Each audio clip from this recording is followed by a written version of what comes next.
are CB1 and CB2. CB1 is located primarily in the brain, but also found in some peripheral organs and tissues.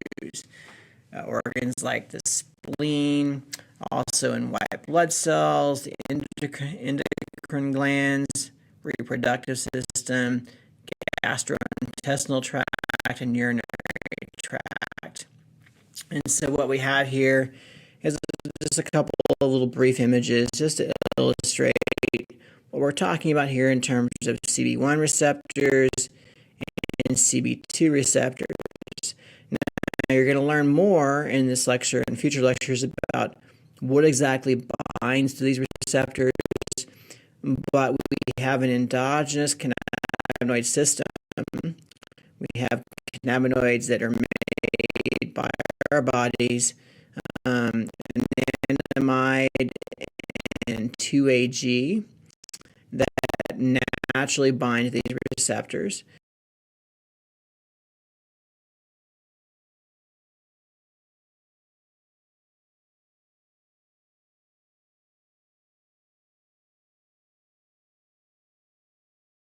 And then you'll also learn that THC also binds to these receptors.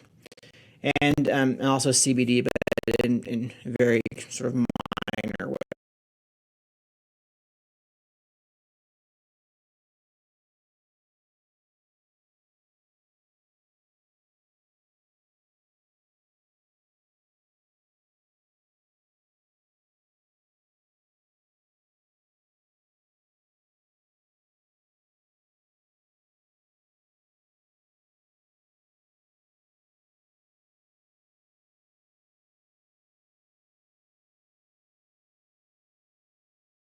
Okay. So what's the difference between these? Well, CB2 receptors are found on immune cells mostly, and so obviously it has an important role to play in the immune system. I mentioned already CBD also binds, but weakly, very weakly, to CB1 and CB2 receptors as a possible antagonist. And then again, THC is a partial agonist at CB1 and CB2 receptors, but with higher affinity for CB1. So this is an illustration. You can go look at this image following the link at the bottom of the screen here, just to sort of give you an overview of how this works. I mentioned our endocannabinoid system. Sometimes that will be abbreviated as ECS. And so basically what's happening here is that we have these receptors and we have these natural endocannabinoids produced by the body. I mentioned earlier 2-AG and anandamide. And what happens with some of these cannabinoids from the plant is that they end up binding to the receptors. And also just to sort of review what you see over here, hopefully you recognize this as a trichome. Remember the stalk and the bulb, which contains the cannabinoids. And then this little illustration over on this side shows you, we'll get more into this later, how this works in terms of synaptic, in terms of neurotransmission. And we have the presynaptic neuron and also the postsynaptic receptors here. And we'll talk more about exactly how this process works when we get to the section on the brain.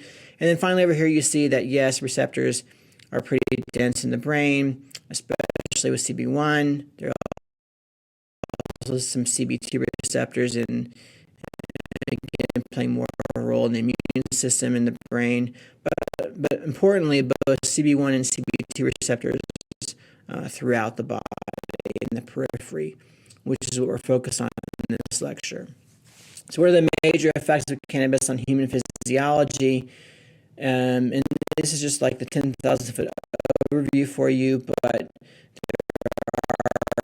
there are effects on blood flow and increased heart rate. There are respiratory effects. There's effects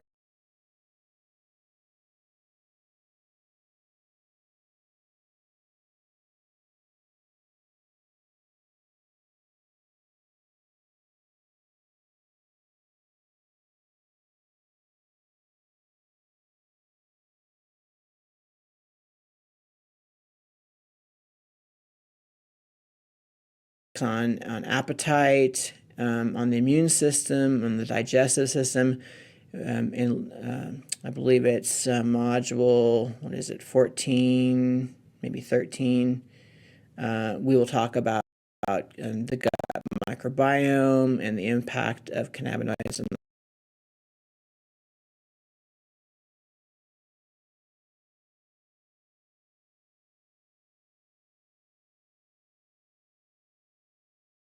microbiome. But the broader point here is that there is this broad-based impact across the body, not just the brain, and it's important to recognize that. And again, just more information about the human endocannabinoid system here and the importance of it. Basically, again, sort of illustrating in a slightly different way some of the things, same things that we just talked about. Okay, so what about the digestive system?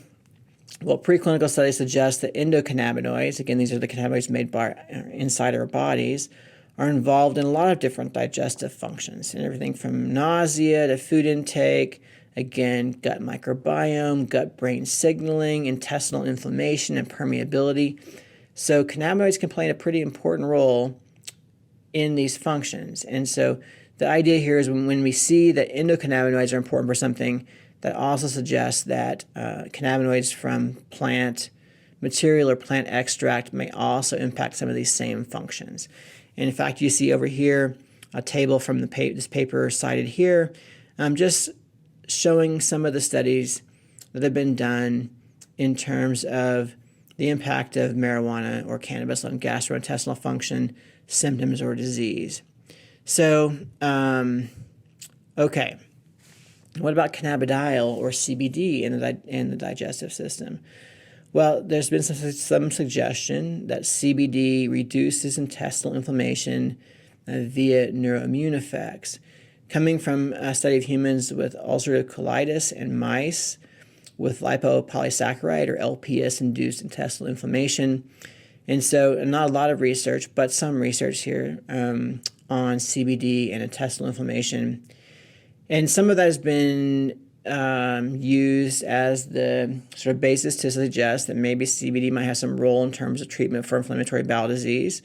We don't have the data yet on that, but clearly there's the suggestion that might be the case. And what that means basically is that we really need to do more work on CBD and whether it actually does have some impact in terms of as a treatment for inflammatory bowel disease. The suggestion is that it might slow the course of the disease, it might ameliorate some of the symptoms, and potentially even increase the efficacy of drugs available for gut disorders. And when the National Academy reviewed this data, and again, the National Academy report, you hopefully would have downloaded that by now and have looked through it. But the conclusion here was that there's very limited human research at this point with respect to CBD and these digestive system disorders, and so really insufficient evidence to support or refute any conclusion that cannabis or CBD is an effective treatment for symptoms of irritable bowel syndrome. So when it comes to irritable bowel syndrome and or related problems, the jury's still out in terms of being conclusive about the effects of cannabinoids. So what about the immune system more broadly? Well, the National Academy's report also looked at this more broadly and found that there's not much data on the effects of cannabis or cannabinoid-based therapeutics on the human immune system, really an insufficient amount to draw overarching conclusions about the effects of cannabis on immune system function. Limited evidence to suggest that regular exposure to cannabis might have an anti-inflammatory effect. Obviously, there's some suggestion of that from animal studies and from in vitro studies, but still very limited evidence in the human literature. And also insufficient evidence to support or refute an association between cannabis or cannabinoid use and adverse effects on immune status in individuals with HIV. So those are the questions that were looked at by the National Academies with respect to the immune system, and sort of the overarching picture here is we just don't have any conclusive evidence yet in humans, even though there is some suggestion about the immune system effects in vitro models and in animal models.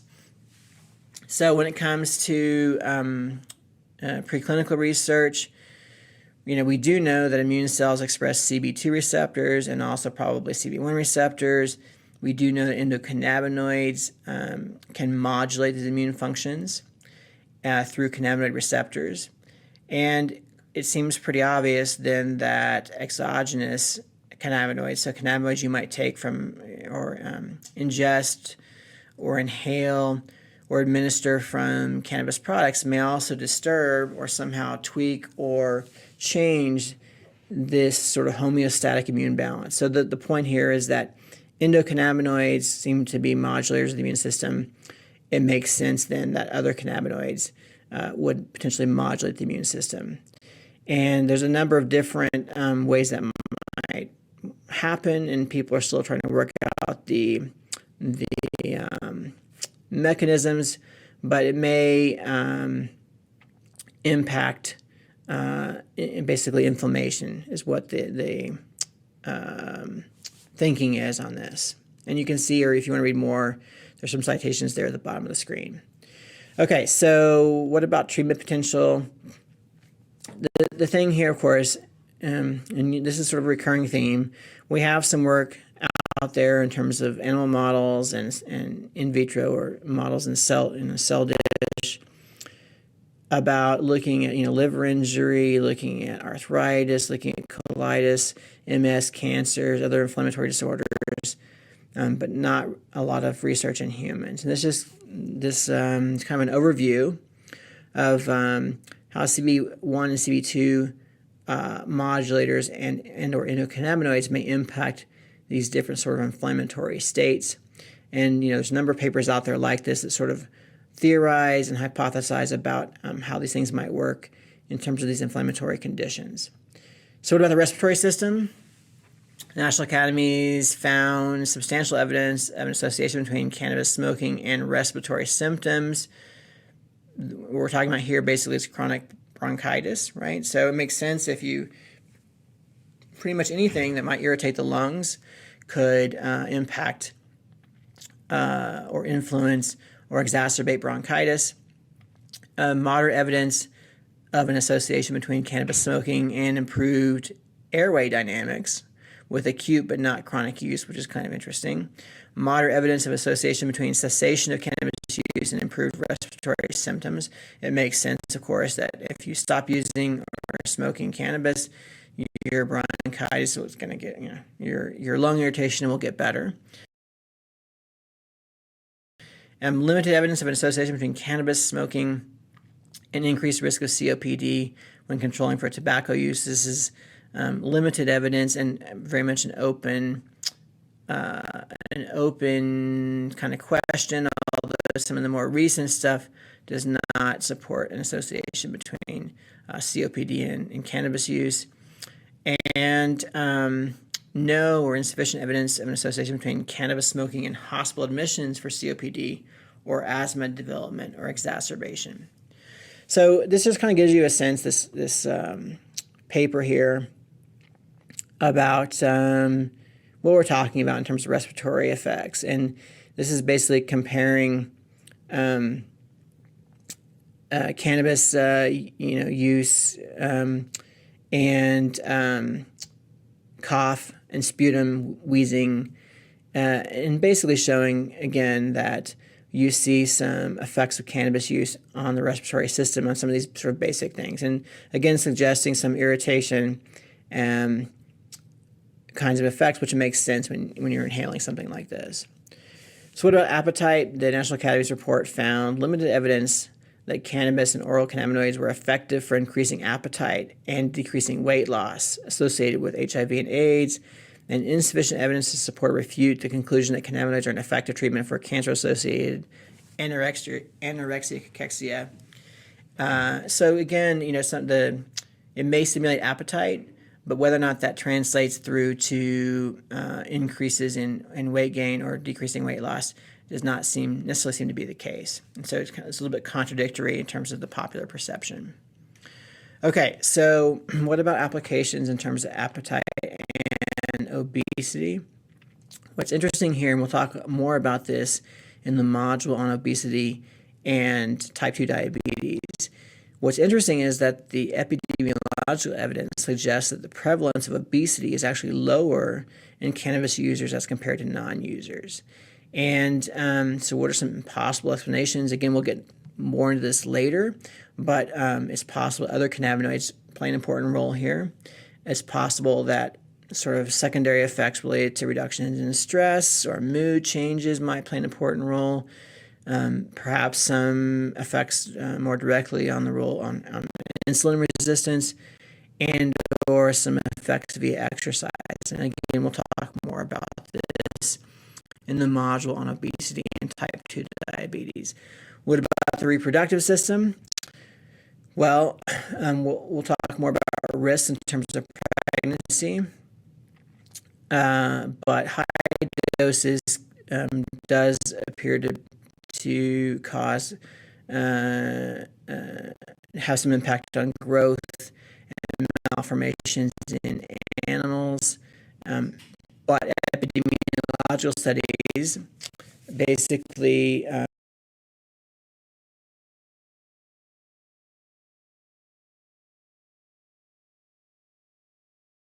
the evidence is pretty scarce about what, if any, risks there are. So that's still very much an open question. And then, so when it comes to effects in women who are using cannabis during pregnancy, it's possible there's some mild developmental abnormalities, possible some reduced birth weight, and that seems to be the most consistent thing observed. Mixed evidence in terms of behavior problems. And the thing about all of this, too, of course, that this is oftentimes very difficult to disentangle from other substance use, right? So oftentimes a person may be using cannabis as well as alcohol, for example, which makes these things difficult to disentangle. So important remaining questions: what are the effects of different doses? What are the effects of different strains, of potencies, of cannabinoid combinations, and these peripheral kinds of mechanisms, differences in routes of administration, and what happens when they're used in combination, when cannabinoids are used in combination with other substances like alcohol or opioids. Different populations may see different effects. However, there's some suggestion, given these peripheral effects, that there may be some interesting potential benefits to explore in terms of obesity and immune dysfunction, as well as digestive disorders. So to summarize, CB1 and CB2 receptors are found in the periphery, not just in the brain. These receptors bind endocannabinoids 2-AG and anandamide. These receptors play an important role in a number of peripheral systems, including the immune system, the digestive system, and the reproductive system. And the action of THC and CBD in the periphery, therefore, may also be related to some of these disease states like rheumatoid arthritis or irritable bowel syndrome, may have an impact on liver inflammation and other inflammatory states. That is where a lot of the research now is focused. The endocannabinoid system and the effect of cannabinoids on these specific disease states will be discussed in greater detail in upcoming lectures.